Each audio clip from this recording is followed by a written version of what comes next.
さあ始まりました。皆さんよろしくノックアウト TV です。はい、今回なんですけども、マジこれですね。今回ちょっと僕が無理言って全然無理じゃないです。まあファーストラストといえば、やっぱメインアイテム、はいはい。でやっぱ T シャツ、そうです。はい、プリント系がメインだと思うので、じゃあちょっとファーストラストのメインストリームの夏にちょうど今差し掛かってるんで、ファーストラストではないんですけど、兄貴の私物で、直近よく着てる、T シャツをいくつか持ってきてくださいラインナップ。はい。こちらですね。こんな感じです。でちょっと紹介していって、紹介していきましょう。はい。はい。お願いします。はい。まずね、これは、バッファロー66っていう映画が1998年だったと思う。確かね。わかんない。ちょっと今パッと出てきたんだけど、なぜかというと僕が本格的に上京してきた年に公開されたような気がするから98だったと思うんだけど、それの T シャツ、フォト T ですね。夏なんでフォト T 結構僕着るんですけど、その中でも結構ヴィンセント・ギャロっていうアーティスト、俳優さん、表現者だよね。すごく好きで、その方が主演監督されているバッファローのフォト T。これは完全にね、ファンブートですね。ファンが好きがゆえに、好きすぎるがゆえに作っちゃった T シャツ。そういうのってデッドヘッドとかもそうなんだけど、グレートフルデッドの T シャツとかもそういうファンブートが世にたくさんバーッとあったりするんだけど、これはそんな1枚ですよね。で、ここにさ、最悪の俺にとびっきりの天使がやってきた当時のコピーが日本語で入ってたりするんだけど、その日本語のこうレイヤードのバランスとか、このフォトのチョイスとかさ、インクジェットだったんだけど、完全に。日本で作ったんですね、じゃあ。そのさ、こうダサいんだけどかっけえみたいなそのラインに惹かれて、当時に立ち返ってまた着たくなっちゃってるっていうか、着てる T シャツですね。80s made me, 90s rise me っていうか、90年代の僕のね、表現活動としてはメインストリームが90年代だったりするので、これをまずご紹介させていただきます。90年代に公開された映画のムービー、バッファロー66。はい。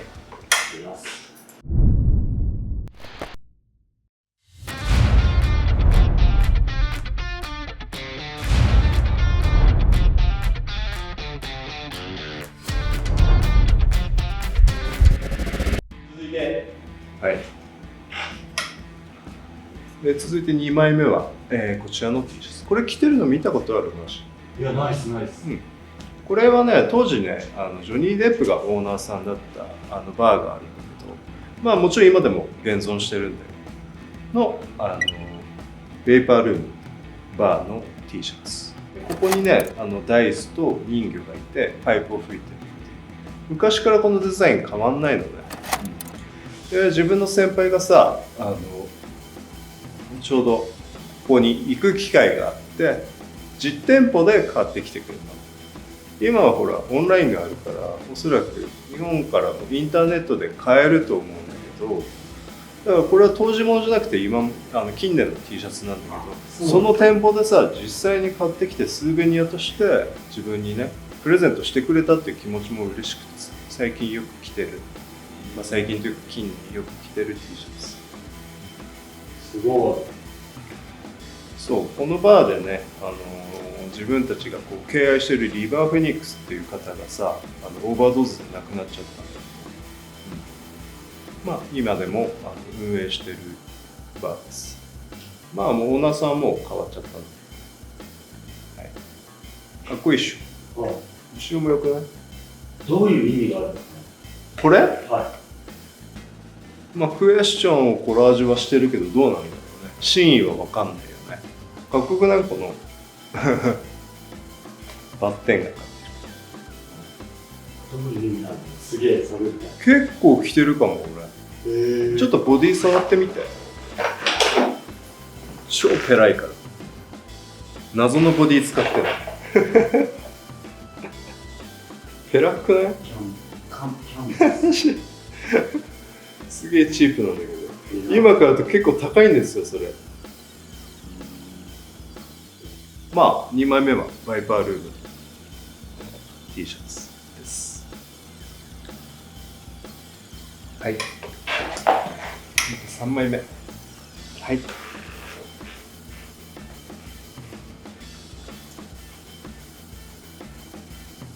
誰でしょう、マーシー。黒人の女性だね。フージーズのローリンヒルっていう方の T シャツだね。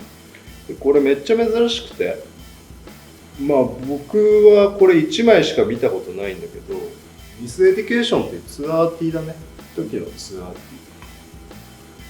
めっちゃいいよこれ。シルクのフリー。このボディもまあ珍しいけど、まあ本当に当時物だねこれは。このラバーの感じとこの何とも言えない配色とかさ、めっちゃ気に入ってる。多分これね、今買ったら、今もしあって買ったら結構野暮なこと言うよ。うん十万と思う。そんぐらいない。コピーライトなんか入ってないから多分ブートだと思うんだけど、そういう問題、そういう話じゃない。これはもうやっぱり自分らが10代とかの時 RB とかめっちゃ流行ったじゃん。だからまあずっとこう大事に持ち続けてるよね、この T シャツに関して。フージーズもやっぱめっちゃ好きだったし、未だにたまに聞くけど、ローリンヒルさんの T シャツ、この夏はまた着たいなと思って紹介させていただきます。はい。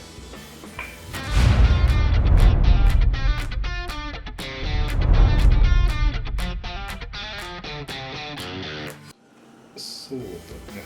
まあローリンヒルとくれば、まあちょっとローリンヒルさんより先輩というかまあ年上の方だけど、まあ、これはねジャネット・ジャクソン、最近というかちょっと前に来日してたと思うんだけど、ジャネット・ジャクソンのアルバムのジャケットがあって、それをこう結構センセーショナルにさ、ちょっと写真載っけとくけど、ジャネットさんのアルバムがあって、そのジャケットを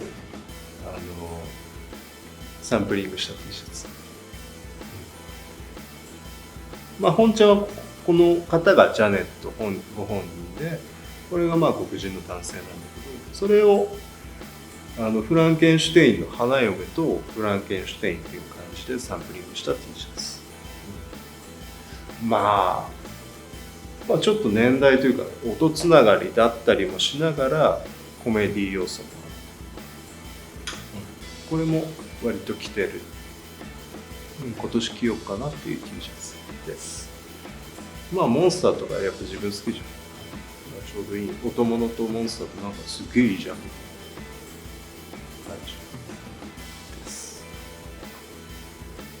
3、4年撮ってて T シャツって結構今までも配信させてもらってますけど、そうだよ。出るわバンバン本当どんだけ持ってるんだっていう。ファーストラストのレーベルってやっぱスクリーンアクションからもちろん生まれてるじゃん。でも自分がそのディレクションしてて、ファーストラストのそのなんていうんだろうな、強みというかさ、自分のこだわりとしては、そういうプリントもののアクションと、例えばこう作り込んだ不白のアイテムのその高低差こそがなんかこうファーストラストのあり方だと思ってる。だから自分たちのこう原点みたいなのをさ、いつまでも忘れずに作り続けてたいし、紹介したい。その背景にはやっぱさ、自分がファーストラスト以外に着てるこういったトップス、スクリーンアクション必然的に出てくるわけだから、ファーストラストを見てくれてる方にはそういったものも知ってていただきたいっていう感じの動画回かな、これ。はい。マーシーに提案してもらってよかったよ。まだまだいっぱい出てきます。どんなジャンルでもいいんで、ぜぜひコメントで投げかけてほしいです。無理くり兄貴のタンスから引っ張り出してくれるかもしれないんでどんなタイトルでもいいんでもう着なくなったけど当時大好きだった T シャツとか何でもいいんで、どんなジャンルでもいいんでコメント欲しいです。そうだね。なんかこう洋服って消費されがちだと思うの。古着とかまさにそうだと思うんだけど、俺廃棄とか別にしないからね。なんか古着の価値観って古着は廃れていくもんだろうっていうか廃棄されていくもんだろうみたいなことをさ言う方もいるの。古着に限らず新品もそうなんだろうけど、その人の価値基準。でも俺は全くそんなことは思わないからさ。なんかまあもろもろね、なんかそういう引っ張り出せるものがあれば紹介していきます。コメントください。はい、そんな感じで今回は T シャツのご紹介をさせていただきました。またコメントもお待ちしております。ありがとうございました。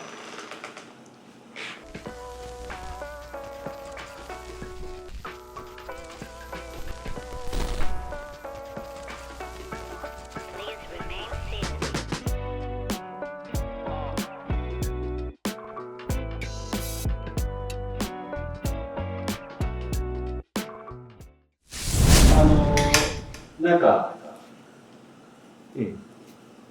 使うか使わないか置いといて、VCM の動画で、そのオフィシャルかブートかみたいな、当時の。で、まあ良さはそれぞれあると思うんですけど、兄貴ってその辺は全然気にはしない。もう、なんですか、当時のブートって、いわゆる、まあ、ブートって言っても偽物ではないですよね。なんかコピーしてるわけではないから、何かをいじってたり、なんか全く同じものを作ってるわけじゃないですよね、ブートは。そうなんだよね。なんていうんだろうな。自分たちの判断基準というか、価値観でいうと、そのブートって意味は一緒なんだけど、ブートとその偽物って明らか違うんだよね。だから、なんて言うんだろうな、それってやっぱ本当に好きな人じゃないと線引きできないと思う、なかなか。だから簡単に言うと、すごいっていう価値観とかっこいいっていう価値観ってさ全然違うと思う。それと一緒だと思う。この T シャツのそういったこう定義されそうなそういう面倒くさい話って、ブートと偽物って意は一緒なんだけど自分にとっては明らかに違うというなんかそういう感覚